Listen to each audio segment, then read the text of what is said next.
So once again, good morning to everyone. I'm Courtney Brooks, the Executive Director at Global Ties KC. So this is our fourth one of these events. So since everyone is headed home for COVID-19, we've been looking for new ways to re-engage with our alumni and visitors who have come to Kansas City in the past.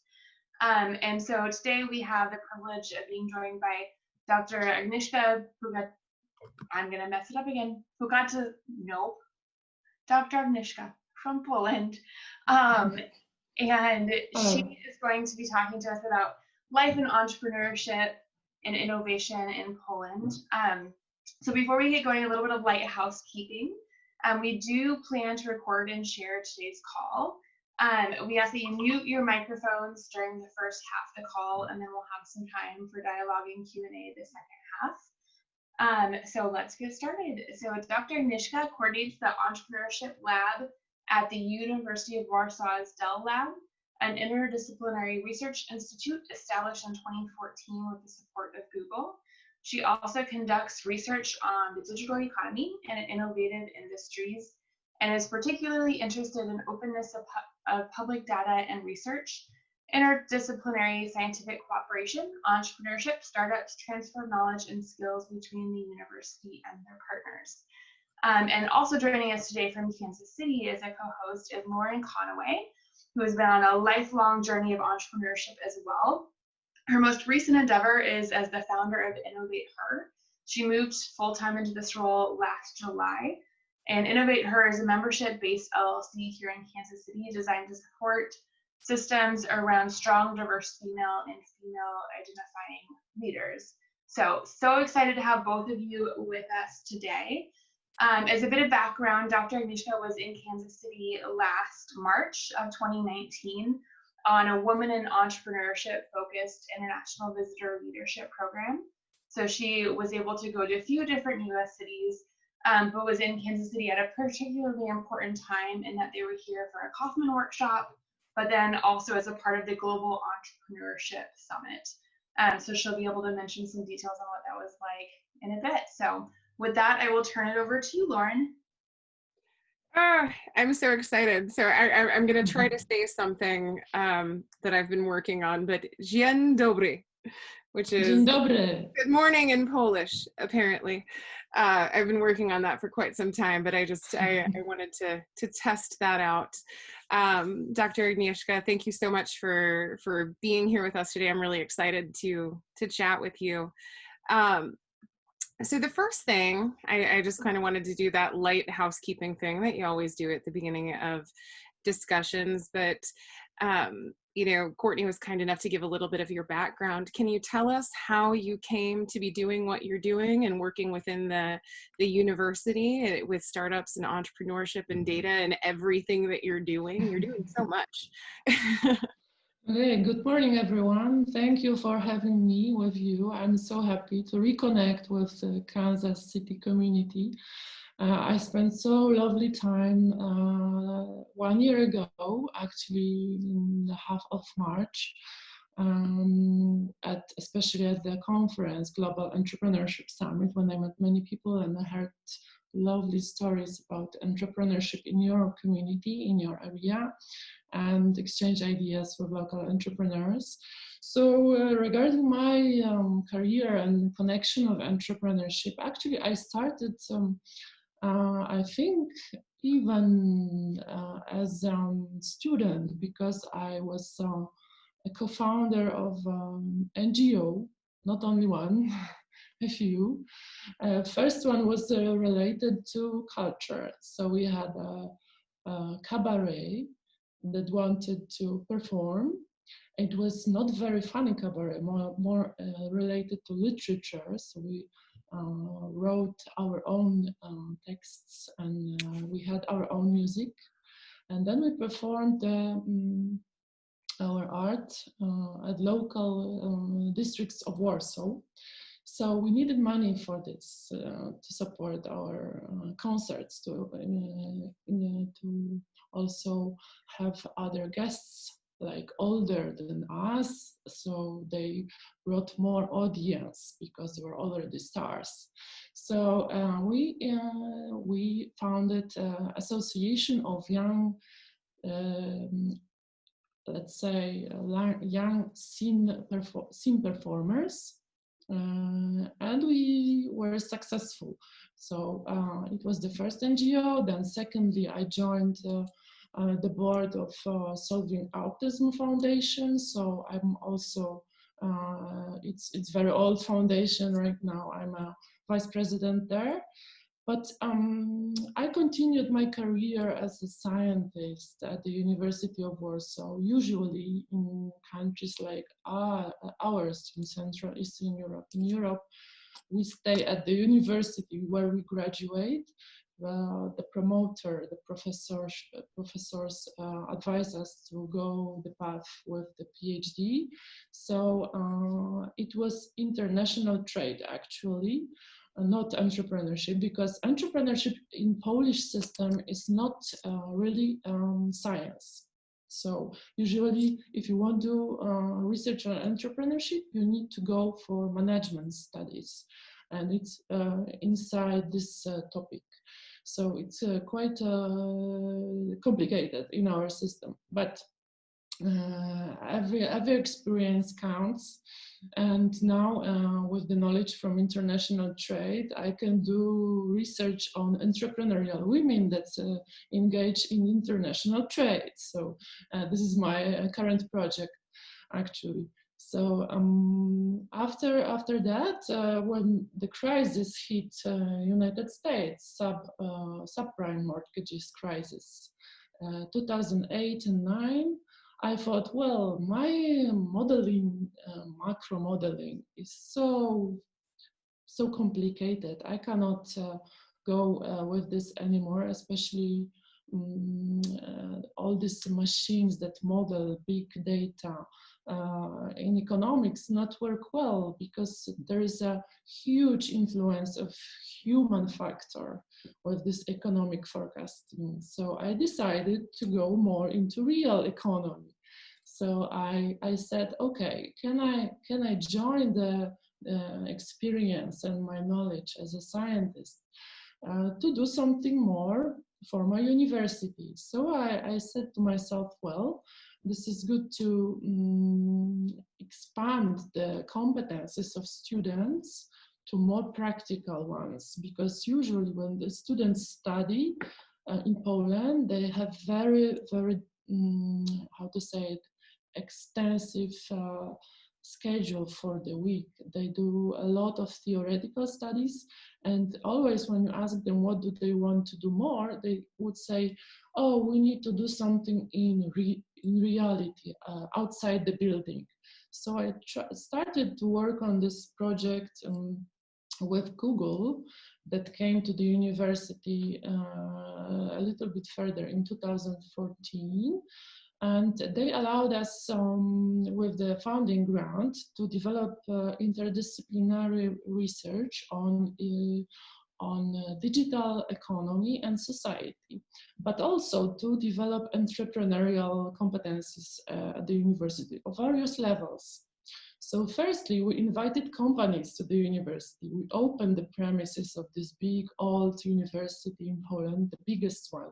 We have 45,000 students, 7,000 employees, and we do not usually cooperate among the departments. It's not very common that you know what your colleague from the other department is doing behind the wall of your room in the faculty or in the building. So we said to ourselves, okay, let's invite the companies and NGOs that can put some more practice into university life. And we opened entrepreneurship zone.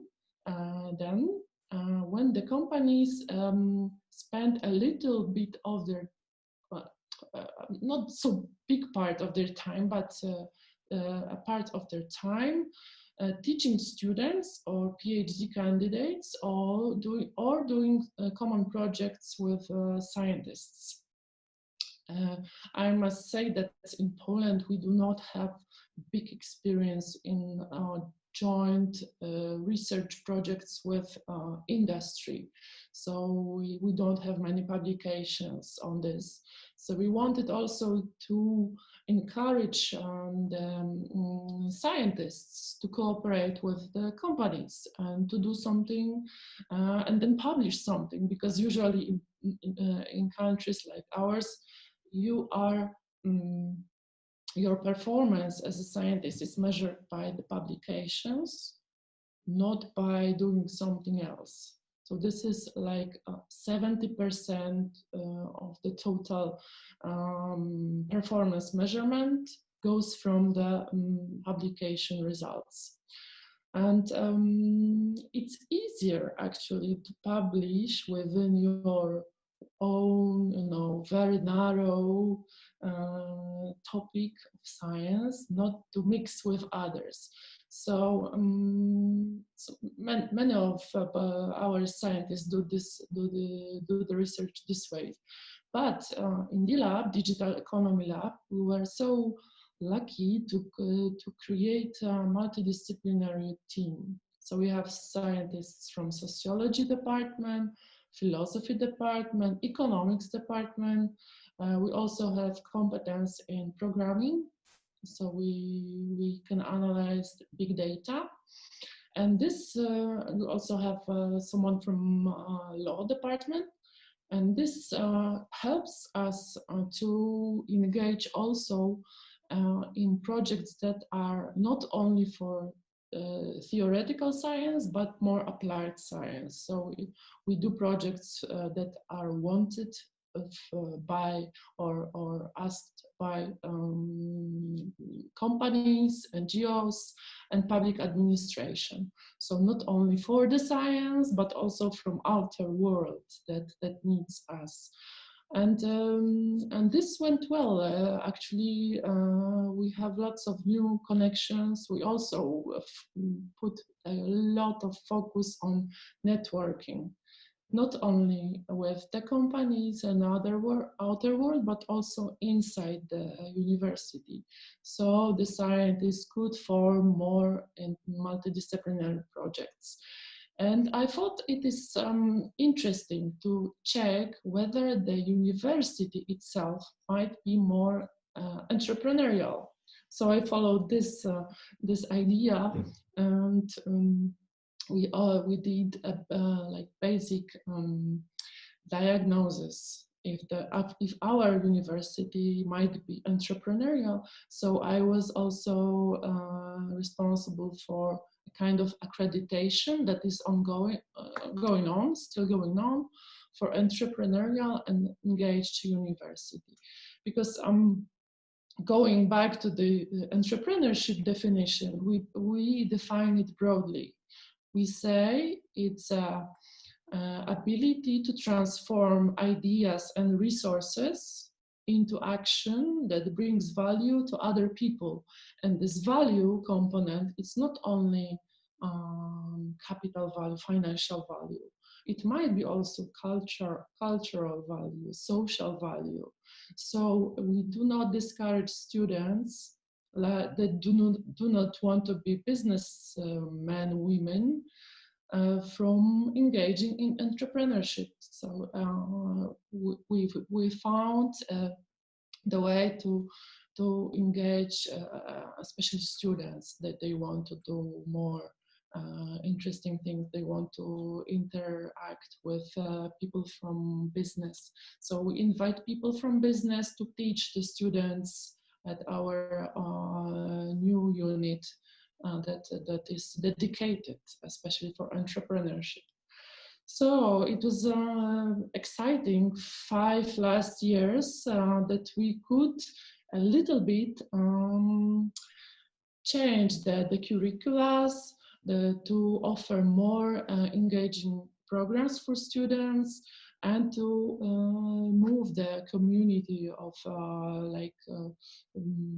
very rigid, I must say it, yes, scientists closed in their rooms to discussions with businesses, and that's where the innovation appears. Yeah, well, so at every point throughout your history, throughout your experiences, you're talking about it applying multidisciplinary lenses to solve problems, which is a huge part of an innovation mindset. I mean, going way back to, I find this so fascinating, but the cabaret that you were involved in, that's an application of STEAM. That's what we call it here in the States, but you know, science, technology, engineering, arts, and math, and how those things all kind of intertwine. So I love the fact that at every stage of your personal evolution and your career evolution, you found ways to apply different lenses. So that to me speaks to an innovation mindset. It's one of the components. How do you grab subject matter experts and different lenses and views to bring them together to solve problems? So I kind of want to follow that thread a little bit and talk to you about innovation. And at its most base level, tell me, what does innovation mean to you? I mean, clearly you believe in it, you actively apply it, but what does it mean to you? I must say, we talk a lot about innovation in Europe, I think, because the European Union funding always uses this word, innovation. And sometimes people are fed up already with the innovation word, because not always the money put for innovation were used for innovation. So this word might be tricky, but for me, especially in the university environment, innovation is in every like piece of action that the university takes up. It might be within education programs, because you have your syllabi, and you should innovate every year to offer something new for education. It might be on this science level, because you doing the experimentation, working in labs, or working with research, doing interviews. You always build something new. You create new reality, new circumstances, you produce new knowledge, and but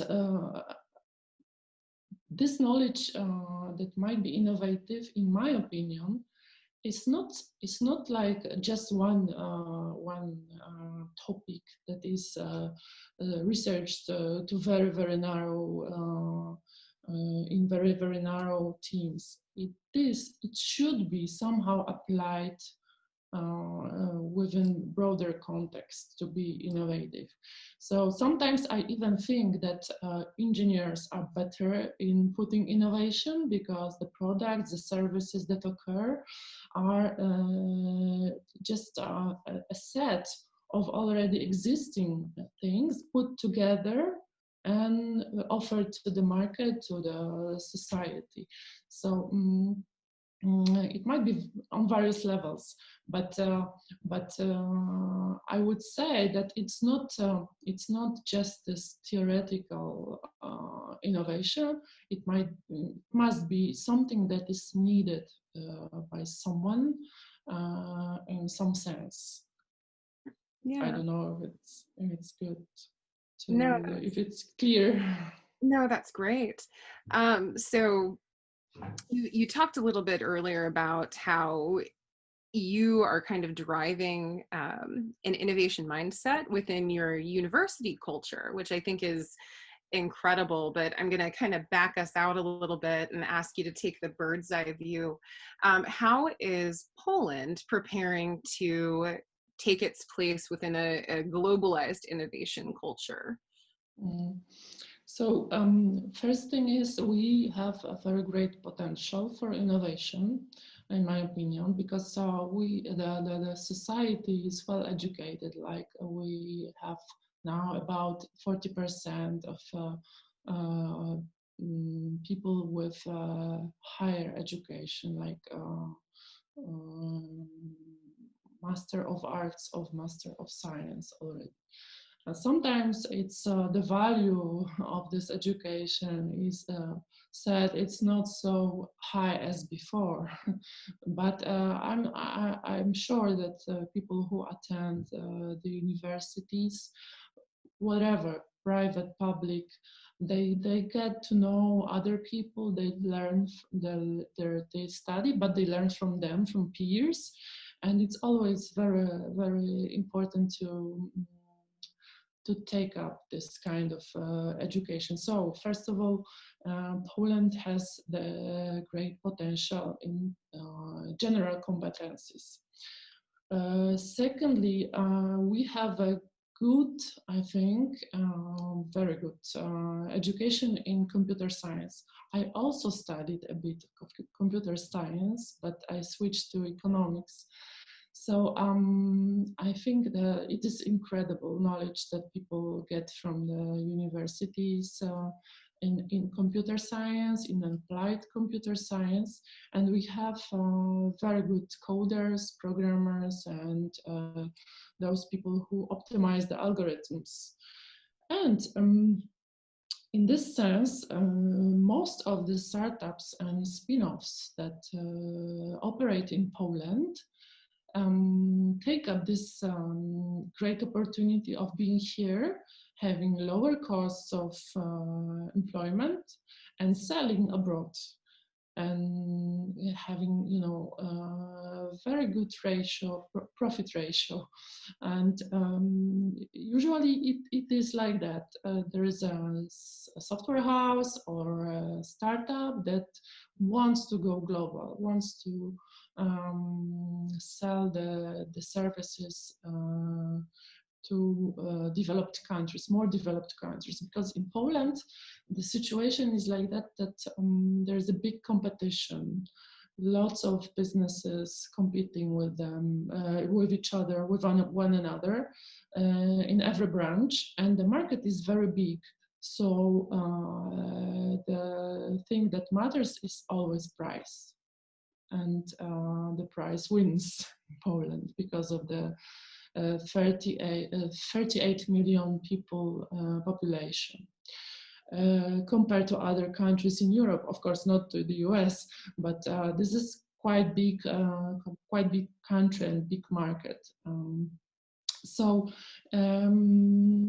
Yeah, based on this education potential and this well-qualified people, I think this needs more. What is lacking in Poland, I think it's a smart money, smart capital that brings not only like the funding, but also advice and mentoring, how to do the business in the right way, how to grow, how to sell, because we lack, I think, in those business competencies compared to other countries. Maybe this is because we were under pressure, like because of the wars, the Second World War destroyed, you know, in Warsaw, 85% of the city was destroyed in 1944 during the Warsaw Uprising. So it was like building from scratch. And then 40 years of communism. It was total devastation of capital. So there was no accumulation of local capital. There are no rich families in Poland, like this is the case in Western Europe, for example. So here, there's no smart capital. Still, we learn how to share the responsibilities. So it's not easy to cooperate because the level of trust is not so high because of this lack of material stability because of the past. So I think if not the European funding, there would be more smart money from other countries, and then the innovation and the startups would be growing more more like to say in a smart way. Yeah, because I think like 3 days ago there was a ranking of startup countries, like startup open countries open for startups. So Poland went lost from number 20 to 27 in the world because of this European funding, and the funds are too easy money to be effective. Mm-hmm. We need more smart money. Okay, so you've spoken a little bit to your strengths and your weaknesses. I'm going to ask a very selfish question here, and I apologize in advance, but talk to me about how women fit into this larger innovation ecosystem that you are crafting and cultivating in Poland, because I need to know that. So, so far, only 30% of the businesses open in Poland are run. I have CEOs, female CEOs. It's not much. Also, in the big corporations and administration, the number of women in higher positions in like management, the higher management is very low still. So I think there is a long way to go, and the women entrepreneurs, the female entrepreneurs should be more supported in Poland. So we, for example, we have a nice movement, very big movement of Female Entrepreneurs Foundation. I used to be in the coordinating board of this foundation, and they run acceleration programs for women that want to set up their own businesses. So and like 70% of the participants open their businesses and survive like 2 years, 3 years even. Yeah, so it's very, very a good way to support women. But what I learned actually in the US, in order women be successful in business, in administration, in science as well, they need to be supported by men. So I learned the word men ambassador, like men ambassador for men. So yeah, like the mentorship should be come not only from women, but also from men. And they should use their force, their positions to support women on their way up to the higher positions. So and that's, I think it's a global problem to have more women on very good positions, jobs, and having them engaging more in the, for example, in exports, because from our research from last months, it occurs that women run smaller companies. They do not engage a lot in exports. They do not believe in themselves so much as men in this sense, in the international trade. So there is a way to go still. Sure. Here in the States, we call that imposter syndrome. And I think it affects everybody, but it definitely affects women at higher rates. That feeling that you are not good enough or strong enough. How did I get here? Yeah. And it's definitely something that we have to combat here in our everyday. So I'm going to change tacks a little bit, because I think I'm very curious, and I hope that the folks listening are also very curious about something that is affecting all of us globally. And I want to talk to you a little bit about COVID-19. So coronavirus has, taken the world by storm. Countries deal with it in very, very different, disparate, sometimes more effective, sometimes less effective ways. But I'm very curious to hear about what Poland is doing, both to attack the problem locally, but then on a larger global stage, how does Poland fit in as far as pandemic response? So for our country, it started in the, I think in March, half of March, with firstly like slighter lockdown, that the restaurants were closed, and then a stronger lockdown that only when you needed to do some grocery, to buy some groceries, you were allowed to go out. Older people were locked completely at home, and so it took 4 up to 5 weeks for them to get out without a problem. So for Poland, we act very well in crises. So when there was communism in Poland, we did a lot on the local level among the neighbors, in the families. So in this case, we were quite well organized in helping our local communities. So on Facebook groups, there were lots of visible hand, it was the name for the group, actions where young people arranged food, arranged supplies for hospitals on their own, and asking other people to help, doing crowdfunding for this purpose, and delivering everything to older people, to the hospitals. So I think on this level, it worked very well during the lockdown.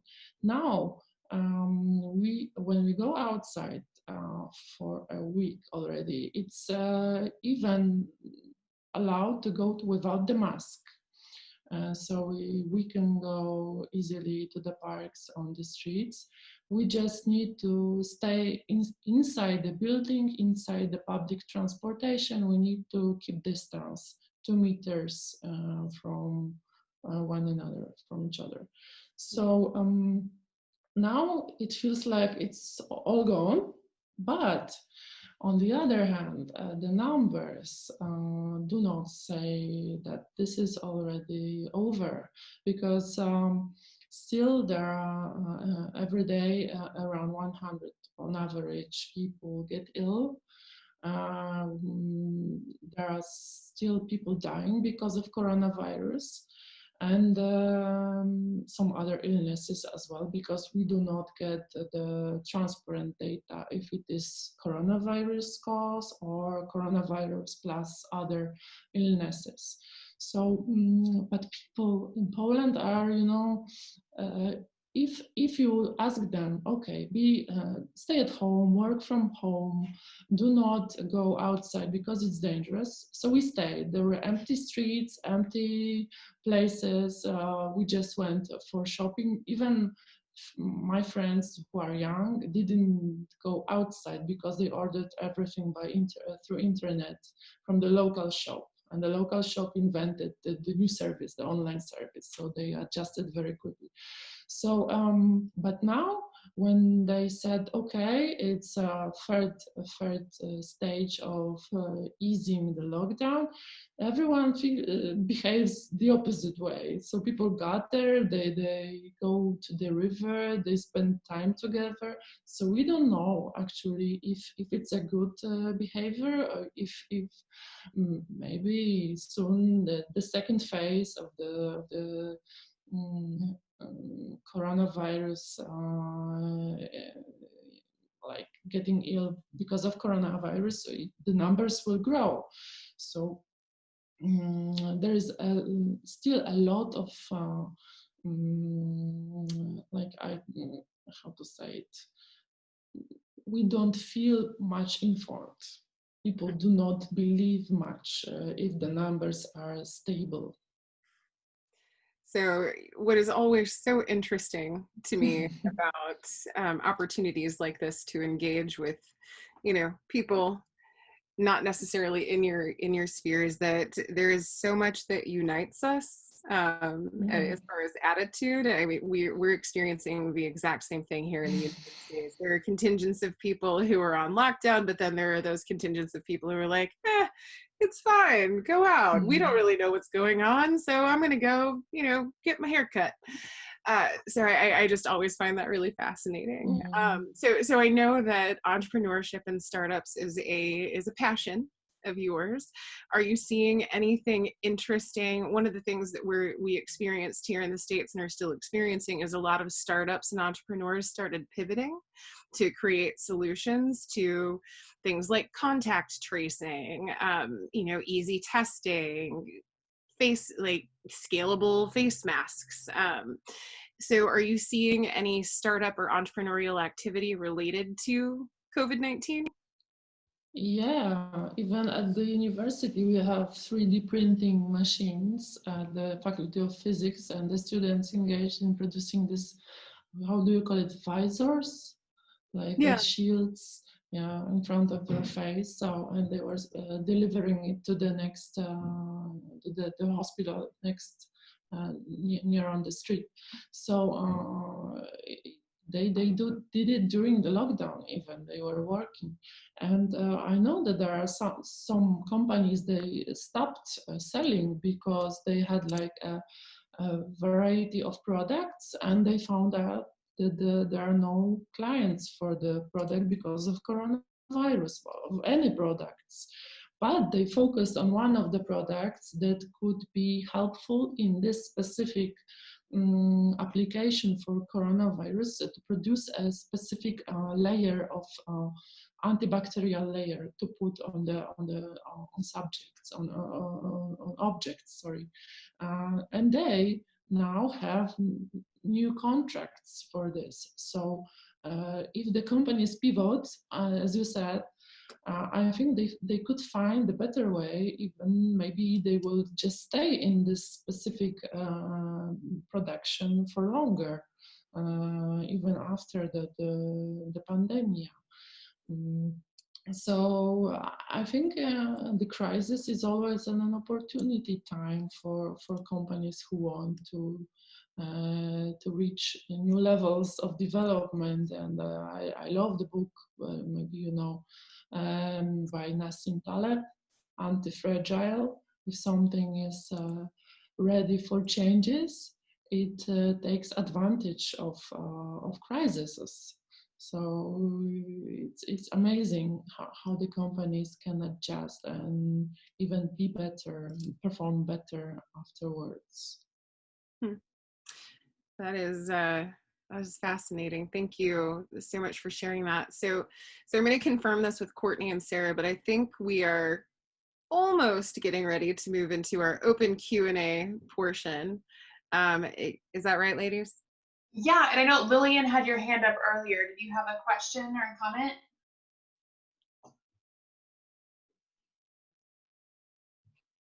Maybe. Lillian?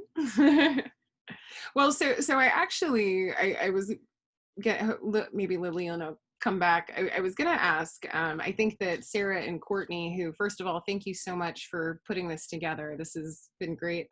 But there were some readers or some listener submitted questions that came prior to the event. So I was going to ask one of those that I found particularly interesting. And this comes from a group of Australians living in the US, and they have Polish relatives. They've spent some time there. So apparently they were at a bar and they met some British executives from Hewlett-Packard, and they talked about how HP, the data and payroll business in Poland, was independently rated the best of 10 around the world, and that they stated that this was due to Polish education and work ethic, which I think is really fascinating. So I wanted their question was essentially like, do you have any comments on that? Do you have anything, like, why do you think Poland stands out in that way? So I just wanted to ask you that. You know, I think it's a matter of culture organizational culture of the specific company. If the culture is well perceived by the employees, they perform very well, because Polish people do like to work. We are hardworking people, and if we are treated with respect, and I think with British managers within the company, HP company, that the organizational culture was pretty developed. So I think the motivation grows. So if you're treated with respect, you work very hard in Poland for your company, for your employer. Sure. I definitely think that culture is paramount. It's how you, I don't know, if you don't establish your culture early and often, then it will be established for you and you probably won't like it. And that's one of the things that I firmly believe. So another question was submitted, and I really, really like this one, and I can't wait to hear your answer. But why does Poland stand out from most of Europe at this time? Well, I see various levels of this question.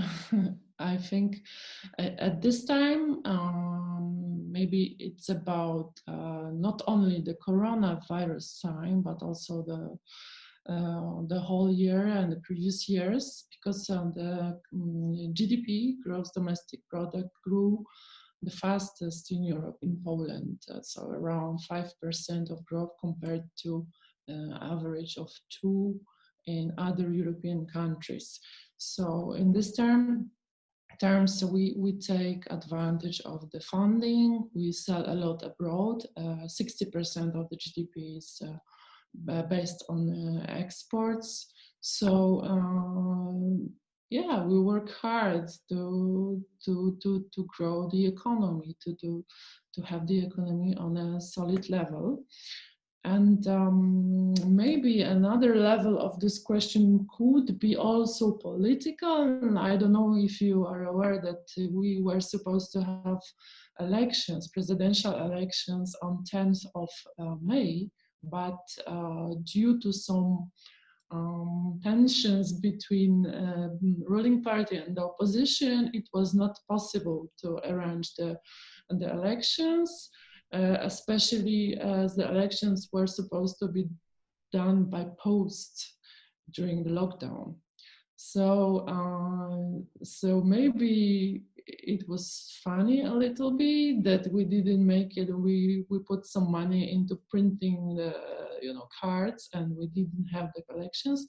Luckily, at the end of June, we will have the second round, but the first round actually of presidential elections, and this probably will be manageable for the ruling party.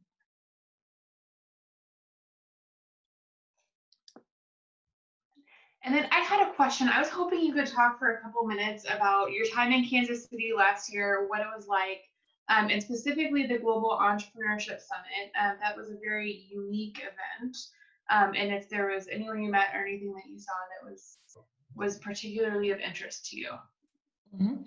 I think it was the event was called Road to Global Entrepreneurship Summit, because the real Global Entrepreneurship Summit was, I think, in the Netherlands the same year later on.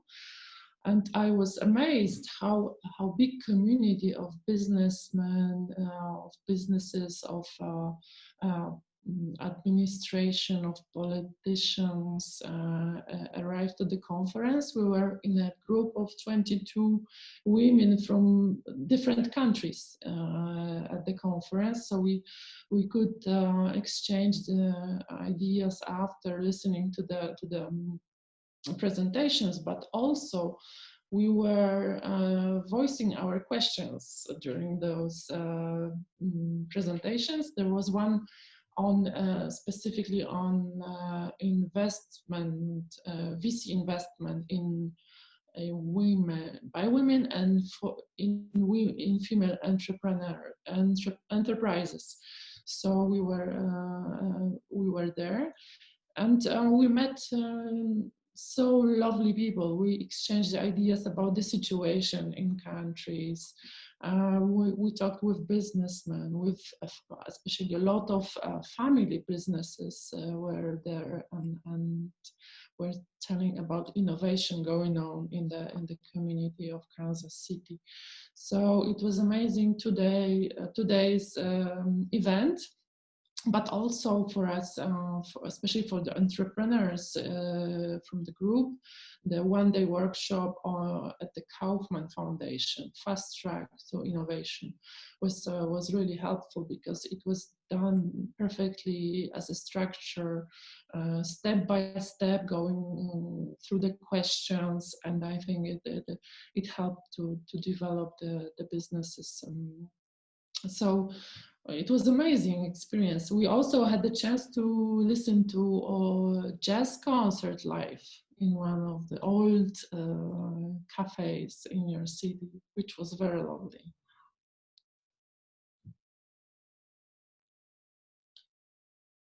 We're very proud of our jazz, and we're very proud of our barbecue. Did you get to try some barbecue while you were here? I'm just curious. I don't remember. Maybe during the cocktail party at the conference. Yeah, probably yes. Okay. I'm a vegetarian, so I don't, use much of barbecue. Good jackfruit barbecue. Jackfruit, wow, I didn't try. Sounds Asian. Yeah. Does anyone else have any questions? I've got like 80, but I've asked enough.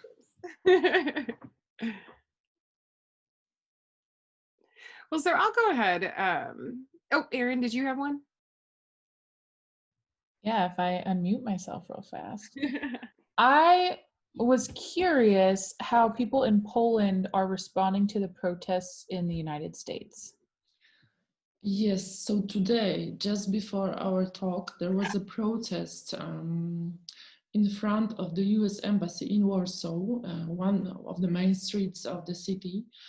And around 500 people gathered in front of the building. It was peaceful, of course, and they protested with the banners, with signs, and they also laid themselves on the grass in a pose, with the hands over the back. For a while, which was very touching moment, and I think we feel that those things that are going on in your country are very, very sad. And could you tell me a little bit more how it is in Kansas City? So I've been to a couple of the protests here in the Kansas City area. I would say that people, and please somebody else jump in if you have something to say, but I think that people here in the States, a lot of people are very angry. A lot of people are very sad at the events that precipitated the need for protest. The couple of times I've been down to, there are a lot of protests occurring down in in the plaza area by the J.C. Nichols Fountain, and they are largely peaceful, but there's definitely an undercurrent of frustration and rage, and there are definitely lines of police that are almost confrontational seeming, but when I was down there, things were very peaceful. A lot of chanting going on, a lot of people sharing their stories, some amazing people passing out medical supplies and food and things like that. It is my understanding that we've had a couple of situations where people have gotten hit with rubber bullets, gotten tear gassed. I think that typically happens later on in the evening, in the evolution of the day. But luckily, I do think we have a mayor who has been trying to step in proactively to address some of these issues. So last night, I believe, was the first time the police in our area had been given a directive to de-escalate. where possible. And that was also one of the first nights where we didn't experience any kind of unrest or physical distress with the protesters. So, I mean, things are, I wouldn't say that they're easy. I would say that there are a lot of leaders and a lot of people who are hyper aware and working toward workable solutions.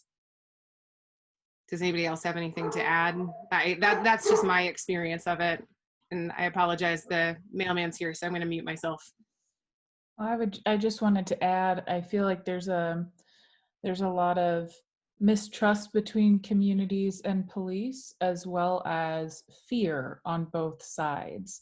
And so I think that lines of communication are opening up more in cities across the United States. I hope that that's modeled more, definitely, and that it continues past this, because it's just one of those things where it's frustrating when there's, the community's coming together for something that they want to change, and then in a couple of weeks something else happens and everyone forgets about what happened before, and then it's cyclical and it just keeps happening over and over. So I really hope that what comes out of this is greater communication between our police, our government, our communities, and being able to trust each other, really. Yeah, I wholeheartedly agree with that. I would also say that I think as far as people are aware of protests that are happening in other countries in solidarity, I think that people are the American people are highly appreciative that, people in Poland and people in France and people around the world are taking a vested interest in something very real and very difficult that is happening here in the States. It's appreciated. So thank you. If I may add something, solidarity is a very crucial word for Polish community. So when the communism was battled, and actually today is the day 4th of June is the anniversary of first free elections in Poland for parliament. So 31 years ago, it was first free election after communism collapsed. So this is also an important day for Polish community, and I think we saw the solidarity with the American communities and people. It's very high now in our country. So we support you so much.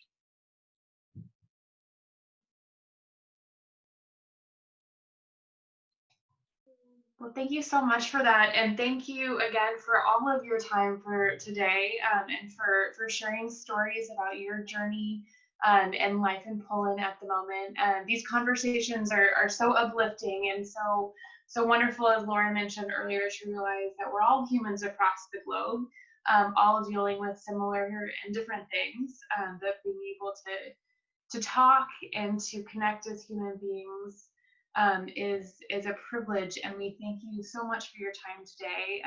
You as well, Lauren, for taking the time to help moderate this, and for being a voice of female entrepreneurs across Kansas City and the Midwest. We appreciate you both so very much. So any last questions or comments or thoughts from anyone? When the lockdown is over, come to Poland. It's a good value for money. I'm going to take you up on that. I'm going to come visit. Yeah, I just want to echo what Courtney said. Thank you so much for taking the time to sit with us. I've thoroughly enjoyed this conversation, and it's always so great. I love that the world is getting smaller through technology. And so it's been a pure pleasure talking to you, Agnieszka. Thank you so much. Thank you too. Thank you so much. It was a great pleasure to meet with you and talk to you a little bit.